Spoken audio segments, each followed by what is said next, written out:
Today we are going to start type study. So we'll start with the liverworts. We have two type genus for you in your syllabus: Lunularia and Ribolia. Both come under liverworts class Hepaticopsida. Lunularia is actually found more in the cooler countries like Mediterranean, the land, the countries which surround the Mediterranean Sea. The Mediterranean countries, you have some 22 countries, somewhere near Europe and Africa. So you find the Mediterranean climate, you'll have very cold climate, sudden leading to sudden hot climate. So you'll have a Mediterranean kind of climate. So that favors the growth of the liverwort Lunularia cruciata. So under Hepaticopsida, you have the order. Actually, it was previously under Marcantiales because the thallus, the vegetative body is a thallus, thalloid form of plant body, and it resembles Marcantia very much. Same dichotomous branched thallus. You have the greenish dorsal surface, and the ventral surface you will have the rhizoids and scales. Similar to Marcantia, you have the gemme cup. The only difference here is the unique character of the gemme cup is Gemma cup as you call it. It is a crescent shape. Okay, semi-lunar we call it. Okay, semi-lunar crescent shape moon பார்த்திருப்பீங்க ஒரு crescent shape பிறை வடிவம். Okay, பிறை வடிவம் சொல்லுவோம் இல்லையா? So crescent shape Gemma cup is the unique feature of Lunularia. That is the name, the lunar, semi-lunar structure. So that is how it was given the name Lunularia.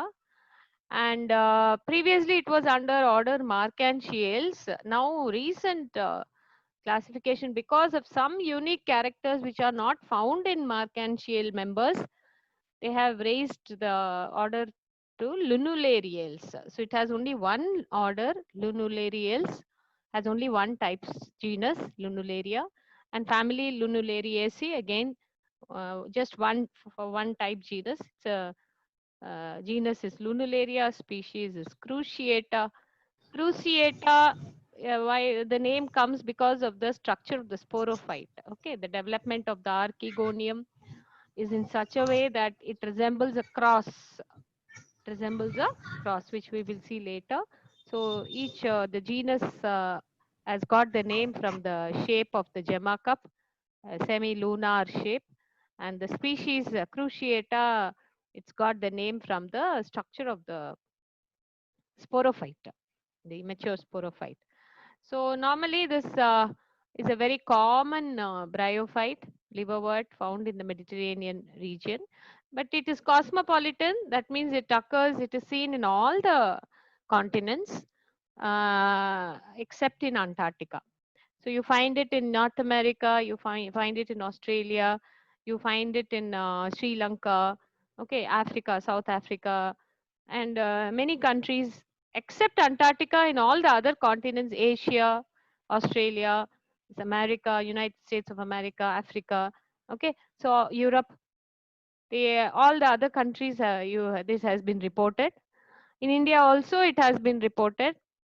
It was first reported in the eastern Himalayas, Darjeeling. Okay, eastern Himalayas. It has also been reported from Chennai very, very long ago. Now the climate is totally changed, so you don't find this Lunularia at all here. You can find it in Uttarakhand, Uti, Kodaikanal, some hilly regions where there is a stark, change in climate. So you find it in hill stations, and you can also find it in Kerala and Sri Lanka. So one unique feature of this Lunularia is presence of oil, unicellular oil glands. You can actually see the oil glands.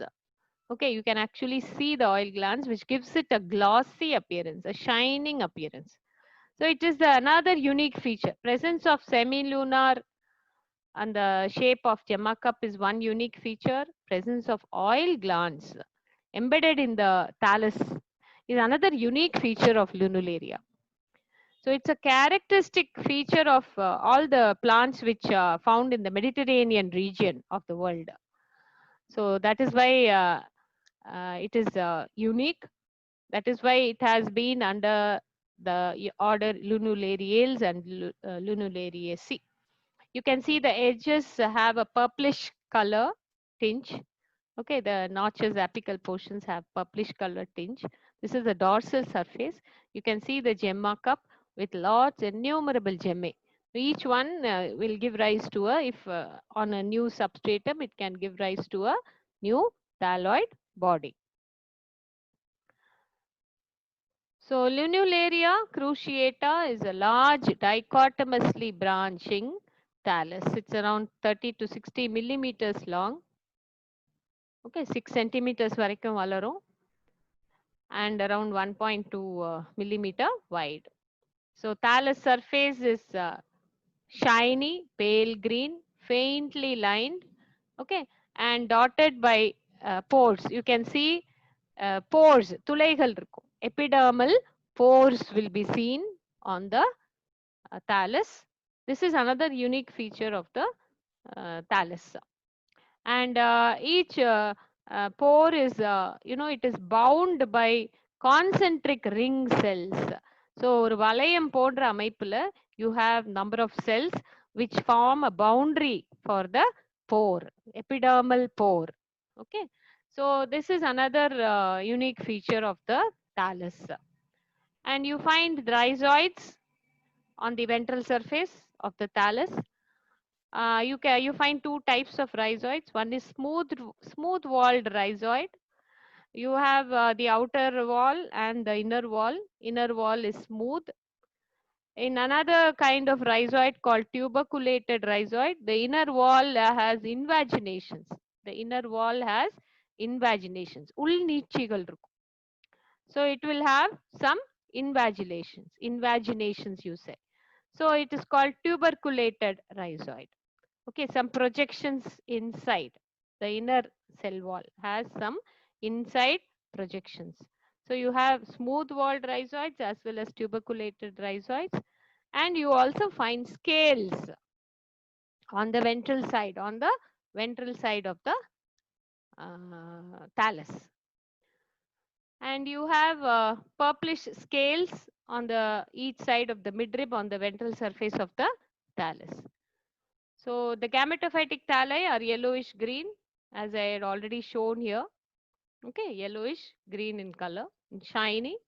Gemma cups are crescent shaped. So one side you will have a wider, you will have a, depth, and one side is totally shallow. There is no depth.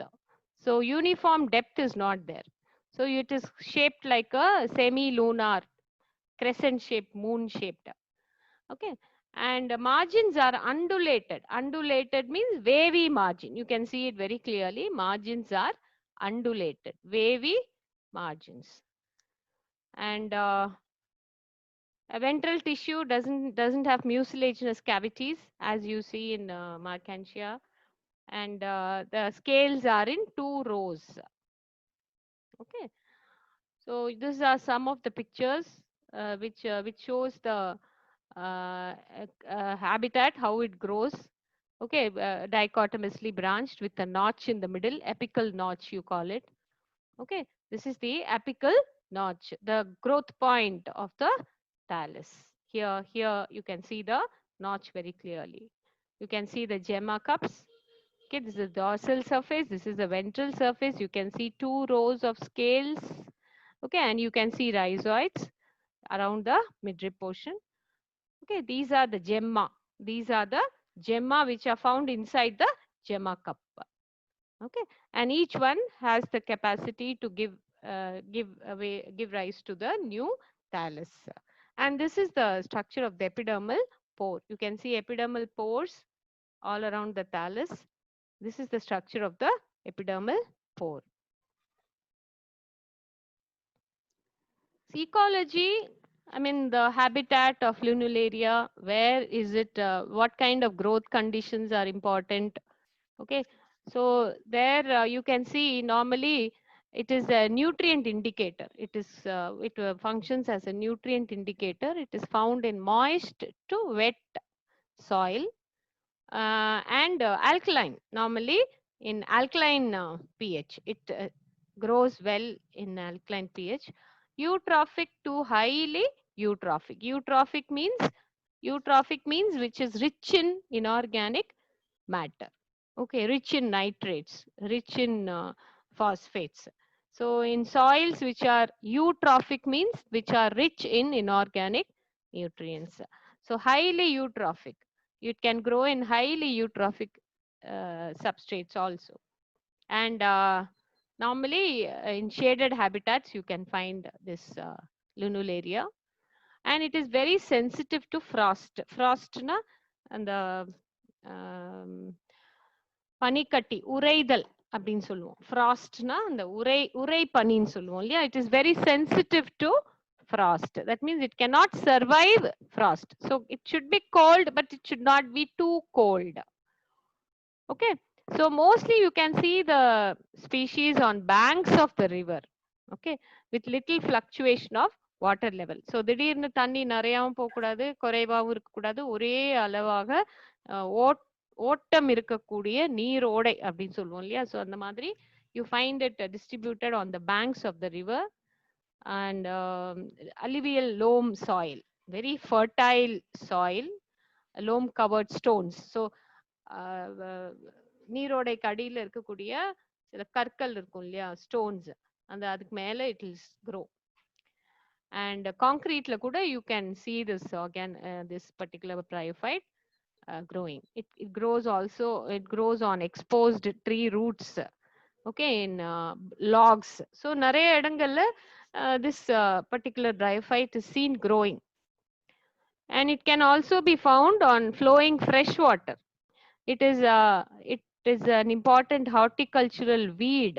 So if you grow plants in glass houses or in gardens or in parks, okay, you grow water plants.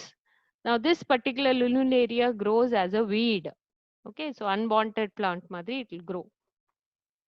Okay, wherever you find moist soil, you can find this bryophyte growing, and it is normally associated with some liverworts and mosses. That is found growing along with Markantia polymorpha.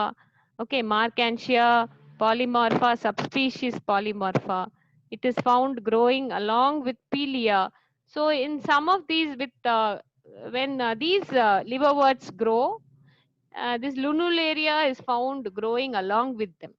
So all these things have been found by scientists who have been working with Lunularia, who have been searching for the habitat, Lunularia habitat. So they all have found that this particular bryophyte grows in these habitats, and wherever they find Markantia polymorpha or Pelia endivifolia or these liverworts, they have found Lunularia to grow with them.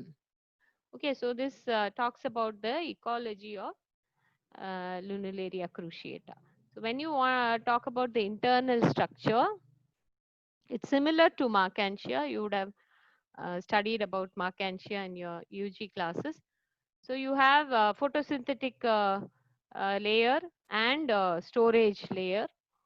Here the photosynthetic layer is just single celled. It's a very short layer, and you have the pore, which is a unique feature of this thallus. Okay, the pore is lined by 5 to 6 cells on both the sides. Okay, so pore, presence of this pore, unique pentagon shaped pore, ஐந்து சைடுகள் இருக்கக்கூடிய வகையில இருக்கும் அந்த துளை. So it is covered with 5 to 6 layers of cells, and the presence of oil glands. Presence of oil is also seen as a important character, internal character. And I told you, you have tuberculate rhizoids, you have scales, okay, and you have smooth walled rhizoids. So all these are similar to Markantia thallus. Similar to Markantia thallus. So that's what I had mentioned here. You can see the light microscopic image of the Lunularia thallus. Very, very simple. You have an upper epidermal layer, a single layered epidermal cells. Okay, you have pores at certain points. You have many pores. Okay, and the pores are raised and bounded by 3 rings of 6 to 8 cells each. You can see 3 to 6 layers of cells. They form a boundary over the pore. And you have on the cortical chamber next to the epidermis, it is cortex, very, very short cortex. It is generally one single layered cells or 2 layered cells. Okay, just a single layer or 2 layered cells which is filled with chlorophyll. Okay, chlorophyllose cells. And then you have the next layer is again parenchymatous cortex. You have chlorenchymatous cortex followed by parenchymatous cortex. So you have oil cells here. You have oil cells in the parenchymatous cortex region. So ventral epidermal, that is the lower epidermal, you have scales and rhizoids. Rhizoids are smooth walled as well as tuberculate. Now, normally Antheridia and Archegonia are embedded on the inside the thallus. And you have air chamber. See, you have just air chambers. These are the air chambers in one layer with the chlorophyllose filaments. You can see காற்று இடைவெளி பகுதின்னு சொல்லுவோம். Air chambers you can find which are associated with the chlorophyllous region. And the gemmae are crescent shaped, semi-lunar shaped. So coming to the reproductive structures, here you can see the semi-lunar shape of the gemma very clearly. Okay. You have asexual reproduction, which is chiefly through gemma cup. Plants are dioecious. Some place in some plants they have seen monoecious also. That is the same thallus bearing the female receptacle as well as the male receptacle. Antheridophore and Archegoniophore ன்னு சொல்லுவோம். ஆண் receptacle, pen receptacle ரெண்டுமே ஒரே thallus-லயும் இருக்கும். சில இடங்கள்ல if they have seen that the plants are dioecious. Okay. Same plant you can see the same male and female receptacle. In monoecious, you will have a female receptacle bearing thallus separately and male receptacle bearing thallus separately. So chiefly, mostly they are dioecious. Some plants they have reported monoecious thallus also. So gemmae cup, as I told you, it is semi-lunar. The wall is high in one place, whereas the other place it is very shallow. Wall is very shallow. So it is a circular biconvex in shape. Okay. And you have 2 lateral notches. இரண்டு முனைகள் இருக்கு. You have 2 lateral notches. Okay. So when it gets detached from the parent plant, it can give rise to a new thallus. So that is the gemma cup of it. You can see this very clearly here. You can see the oil glands. You can see the gemma shape, semi-lunar shape. And opened gemma, you can see the gemma cup, you can see the gemmae very clearly. See, sexual reproduction in Lunularia is very, very difficult to observe. That is what the scientists have been seeing. So whenever they wanted to study the sexual reproduction, they found, they were not able to find any fertile plant. Okay. They used to get, see, what is the meaning of sexual reproduction? That means what kind of evidence is there to show that sexual reproduction has taken place? நம்மளால வந்து microscopically you cannot see the evidence. The only evidence that sexual reproduction has taken place is the presence of sporophyte. You have to look for the sporophyte because gametophyte plant body is gametophyte. So only if you find a sporophytic structure, you can be sure that the life cycle is complete. Sexual reproduction has taken place, formation of spores have taken place. Okay, so it completes the next life cycle. So because the scientists were not able to see the sporophyte, they were not able to locate the archegonium. Okay, they were, because it took a lot of years study to really show that fertilization, I mean fertile plants of Lunularia exist, because there are so many reasons why sexual reproduction has not been studied I mean so well in Lunularia, except for very few people like Kashyap, Srivatsava in India, Srivatsava, MC Srivatsava and Kashyap. Kashyap is the father of bryology, Indian bryology. So they, except for very few scientists, they could not find evidence for sexual reproduction. So lot of work has been done, and they had also found reasons why it was very difficult to study sexual reproduction. Why the male plants were sterile? Okay, they found lot of male plants, but they were all sterile. So they didn't. They didn't produce the androcytes. So there are so many reasons they tell for. They call it physiology of sexual reproduction of Lunularia, because the climate plays a major role in in completing the life cycle of Lunularia. So it has to be in the proper temperature for the maturation of the archegonium and the antheridium and the production of sporophyte. Okay, the humidity should be perfect, lighting should be perfect. So they have seen a lot of physiological conditions playing a major role in sexual reproduction of Lunularia. So previously they had reported that fertile populations of this species are extremely rare. That means only wherever you have in Mediterranean region, wherever you find in large number of, in large numbers, they have reported fertile plants. But outside the native region, outside the Mediterranean region, they were not able to see fertile plants. For example, this Lunularia is more prevalent, more distributed in the Mediterranean region. But in India, they were not able to find many fertile plants. They were not able to, it was very difficult for them. So the reason may be asynchronous development of Antheridia and Archegonia. What do you mean by asynchronous development? Asynchronous development means both do not develop at the same time. So only when Antheridium and Archegonium develop at the same time, they mature at the same time, fertilization is possible.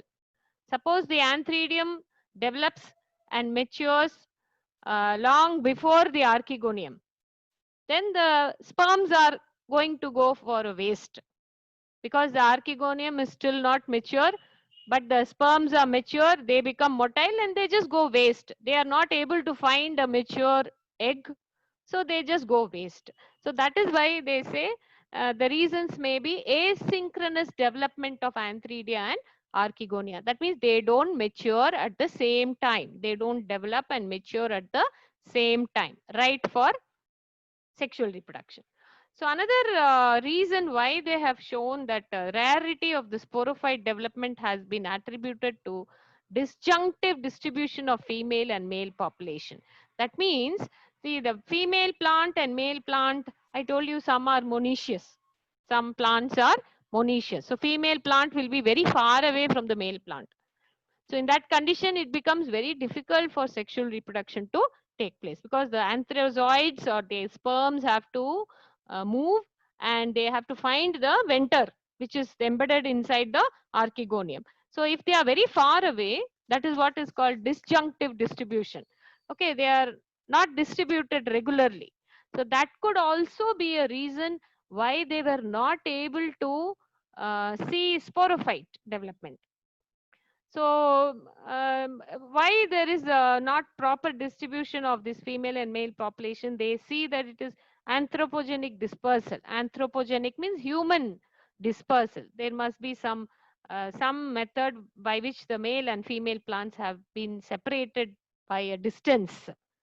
Okay, so that is one reason why they have felt this problem. And they have seen that there is a need for a complex set of environmental conditions, specific requirements, ஒரு குறிப்பிட்ட what is this uh, uh, climatic conditions தேவை for the maturation of the anthridium. So in addition to the distribution of the male and female thalli, so the specific condition, environmental condition இருந்தா தான் the anthridium matures. So if the specific conditions are not there, the anthridium does not mature. So there are these reasons which which it is very difficult to study the sexual reproduction of Lunularia. These are the reasons which have been given by the scientist. Okay, some places they have reported that fungi are important for the sexual reproduction to take place, even though they did not find any evidence for it. Most of them, they feel that there is a particular symbiotic fungus. Only when it is present, sexual reproduction is possible. But it was not given much importance because there is no evidence for it. It was just a suggestion. It was just a hypothesis. They thought that why because normally sexual reproduction is very common. You see, you take Markantia, you take Rixia, you take Ribolia, any liverwort, sexual reproduction is the rule. You have asexual and sexual. So this particular genus, it was slightly difficult to study the development of Anthridium and Archegonium and the sporophyte development. So it took some time for them to really derive at the physiology of sexual reproduction of Lunularia.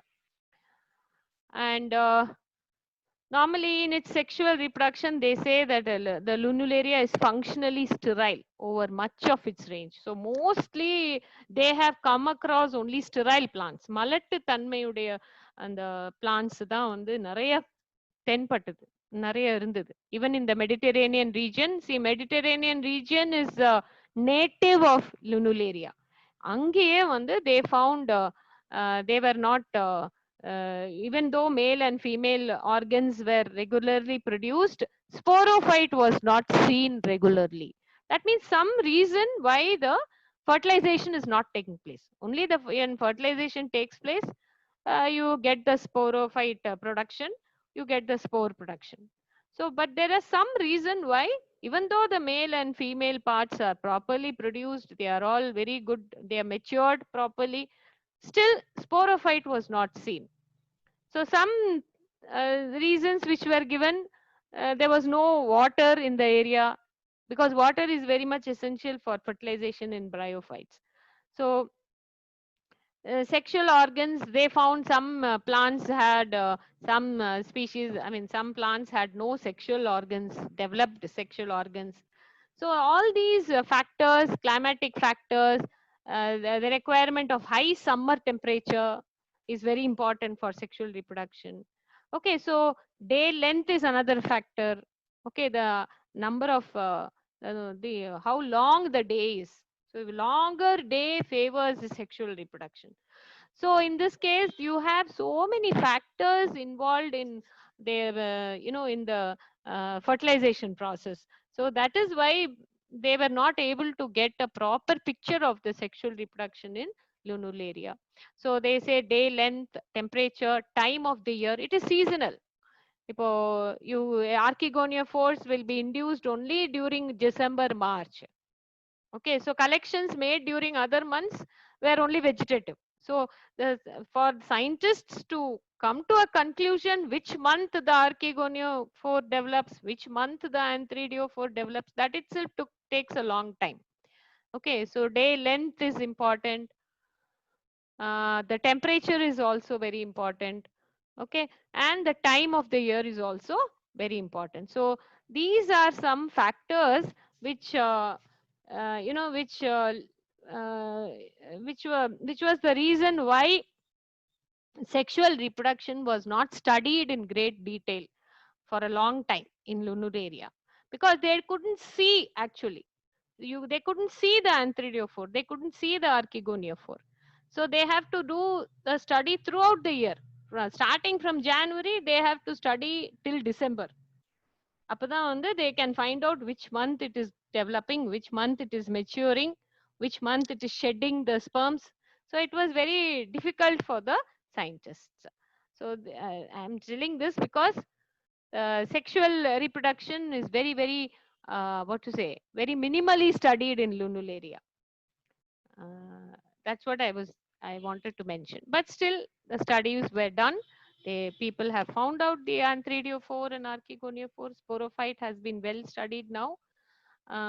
This is the anthridiophore of Lunularia cruciata. You can see on the margins, you can see purplish color.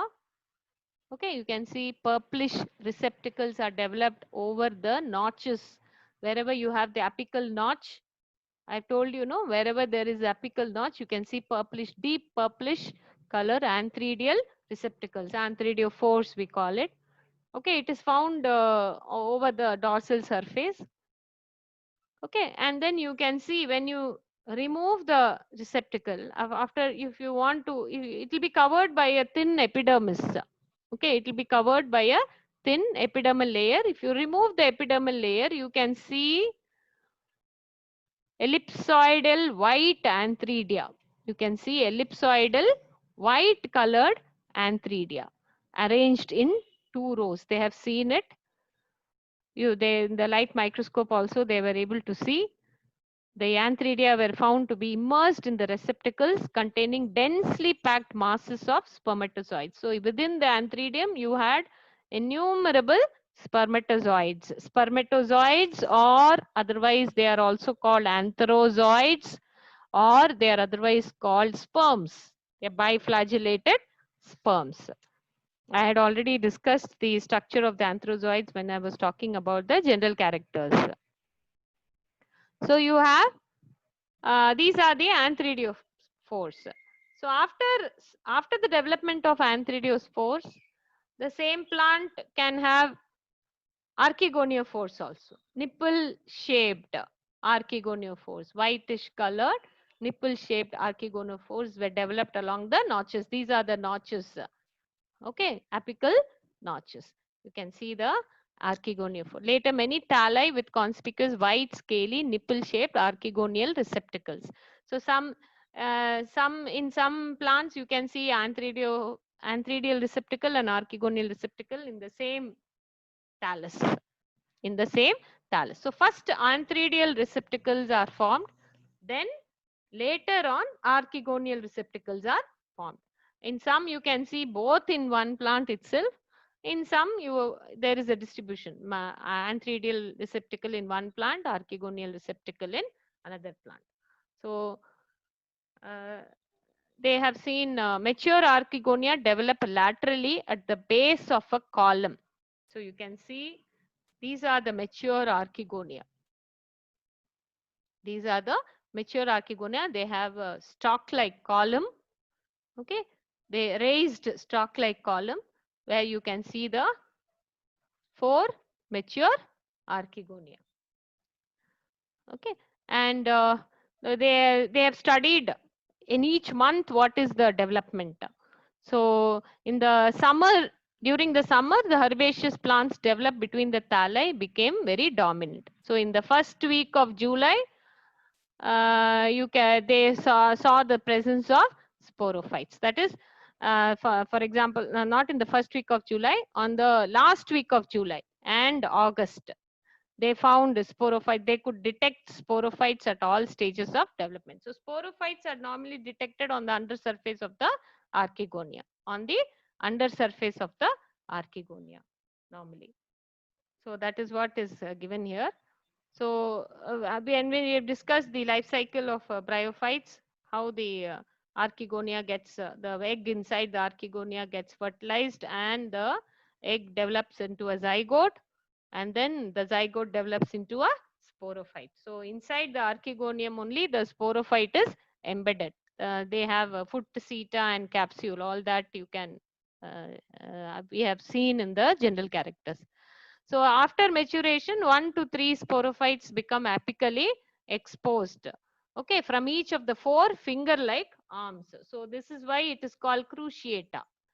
Okay, the sporophyte picture I'll be showing you in a short while. So that is why it is called cruciata.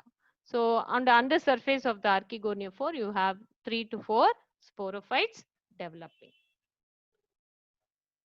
So this is the picture to show you the archegonia receptacle. So you can see they have taken section from this region, the archegonial receptacle. You can see the shape of the receptacle. Okay, you can see the archegonial receptacle very clearly in this picture. And when they take a longitudinal section, you can see the archegonia. Okay, you have the venter and the neck region. Okay, and of the many archegonia, 1 or 2 will become non-functional. They get disintegrated. You can see the venter very clearly. Okay, mature archegonium. This is the mature archegonium.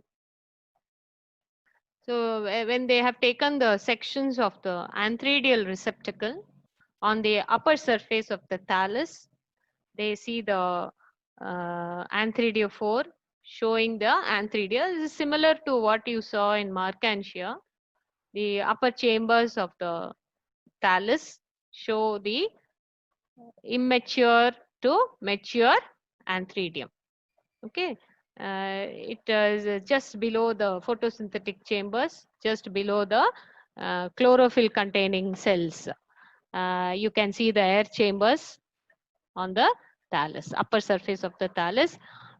Just below the air chlorophyllous region, you can see the development of the antheridiophore. Okay, and here you can see these are called ambigastria. These are hair-like projections, okay, which have a protective role. They are called ambigastria. They are called ambigastria or amphigastria. Okay, and this shows the archegoniophore development. Okay, on the upper surface of the dorsal surface of the thallus, on the notches where I showed you here, the archegoniophore development also takes place with the amphigastria on both the sides, as 2 rows on both the sides. Okay, and you can see the archegoniophore developing, okay, on the peripheral region. You can see here 2 archegoniophore, mature archegoniophore and the developing archegoniophores along with the amphigastria. So this is how they develop in the dorsal surface of the thallus. So this is another picture for you to depict the antheridia and the archegonia. So antheridiophore has a structure which is common to all the marcantial members, Marcantia, Ribolia, Rixia. Okay, and you can see a raised area. Okay, the circular in outline extending for some millimeters below the apex. And you can see the longitudinal section of the thallus, which bears the antheridiophore. Okay, and this is a mature antheridium, which is covered with a jacket layer. Okay, and you have the androcytes, numerable androcytes. Each androcyte is going to be function as an antherozoid or a sperm. Okay, so archegoniophore, you can see at the base of the notch, it arises. Okay, marking the position of the apical cell. And then you can see the venter developing with the venter canal cell and the neck cells. Okay, and enclosing it. Okay, you can see 2 or 3 archegonia which are arising from the apical cell. This is the apical cell or the notch where you can see 2 or 3 archegonia arising. It's very clearly depicted here. Okay. So you can see some 2 to 4 groups of archegonia arising from top of undifferentiated archegonia 4. This is the undifferentiated archegonia 4, which is that receptacle I told you, nipple shaped. Okay, I showed you here undifferentiated archegonia 4. You can see many archegonia, 2 to 3 archegonia developing in the notch. So you can see this is the typical structure of the archegonia 4, archegonium. And as they mature, okay, you see 2 lip-like structures protruding. Once the fertilization is over, this is the step of sporophyte development. Okay, when normally you have the first division is transverse, and then you have periclinal divisions and anticlinal divisions, that is horizontal as well as vertical divisions, to form the sporophyte. So here you can see the embryo formation, 16-celled embryo. Okay, and the basal half of the embryo forms the foot and the seta. This is the inverted archegonia 4. No, this is the invert. This is the archegonia 4. The sporophyte develops as an inverted position. It is found actually, on the underside of the archegonia 4. It is formed in an inverted position. That's how it is formed in Marchantia. Similarly, here also it is produced. Sporophyte is produced embedded in the archegonia 4. Okay, and basal half of the embryo forms as the foot and the seta, where the apical half forms the capsule. See, this is the basal portion which forms the foot and the seta, and the apical portion is the capsule which is going to bear the sporogenous tissue. So this here you have the demarcation of the structure of the sporophyte into foot, seta and capsule. Okay, so each of the 8 cells in this half divides by periclinal wall, periclinal, anticlinal. Okay, periclinal is one above, one after the other, parallel divisions.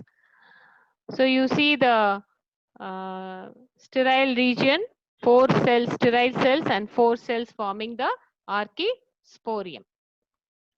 Okay, this is the stage of the sporophyte, developing sporophyte. Okay, this is the mature sporophyte, which is still embedded in the archegonium. Okay, so this is the sporogenous tissue, which is going to give rise to spore mother cells, and each spore mother cell undergoes meiotic division to give rise to 4 spores, spore tetrads you call it. And you will find elaters also distributed among the spores. Elaters are the organs with lignified thick walls which are hygroscopic, which absorb water and they swell up and they help in dispersion of the spores. So this is the structure of the sporophyte of Lunularia.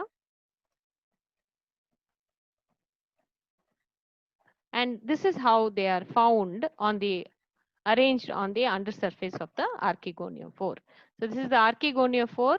The archegonia have developed into the sporophyte. You can see this is the developing sporophyte, and they come together, they cling together. See here, they are separate.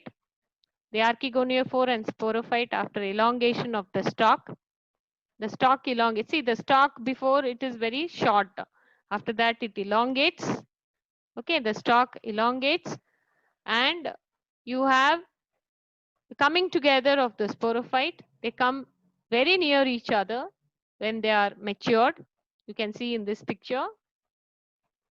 Okay. And then see, this is the picture which I told you. Okay. These two are the same, the ventral surface and the dorsal surface. And fully matured sporophyte, what happens is the archegoniophore elongates further. Okay, the archegoniophore elongates further and they stretch out. So you have 4 sporophytes like a cross. You can see 4 sporophytes like a cross. So this is the picture of the sporophyte. Okay, you have the foot and seta. Capsule is seen at the tip. Brownish, dark brownish capsule. This is the seta. Your foot is embedded in the archegoniophore. So this is an immature sporophyte. Just after the fertilization, development of the sporophyte, you can see in this. And then you'll have the elongation of the stalk. The stalk elongates and slowly the sporophytes grow outward. Okay, they are elongated. The foot seta grow outward in the form of a cross. So when you see the sporophyte of Lunularia, you can identify it very clearly. So this is the internal structure of the sporophyte. Actually, the sporogenous tissue are all empty now. The spores have all been liberated. So you can see the empty cells here. This is the capsule portion. This is the capsule portion. What is shown here is the capsule portion. After the liberation of the spores, you can see the capsules. You can see the elaters very clearly. You can see the spore tetrads. You can see the spore tetrads also very clearly. So this is a very painstaking work which has been undertaken by the scientists who worked in Lunularia to find out each stage of the developing sporophyte. It was not very easy because they had to work for years together to really get the complete picture of the development of Anthridium, Archegonium, and the sporophyte. So it is a very painstaking work which was done by the scientists. So this will give a, actually you don't, so when you talk about the life cycle, you have a sporophytic generation and a gametophytic generation. Gametophytic generation is the dominant one. You have the male thallus and the female thallus, and the development of Anthridium and Archegonium. So anthridial head will release the sperms. Archegonia will attract the sperms. I had told you there is a chemotactic attraction. Some sticky fluid is given out by the neck portion of the archegonium. When the neck cells, the cover cells degenerate and the sticky fluid comes out, it attracts the sperms. Only in the presence of water, the sperms fertilize the egg, which is found in the venter portion of the archegonium. So after the fertilization, you have the development of the sporophyte. Zygote is the first cell of the sporophyte. It is diploid. Till here it is haploid. So the plant is actually the haploid life cycle part.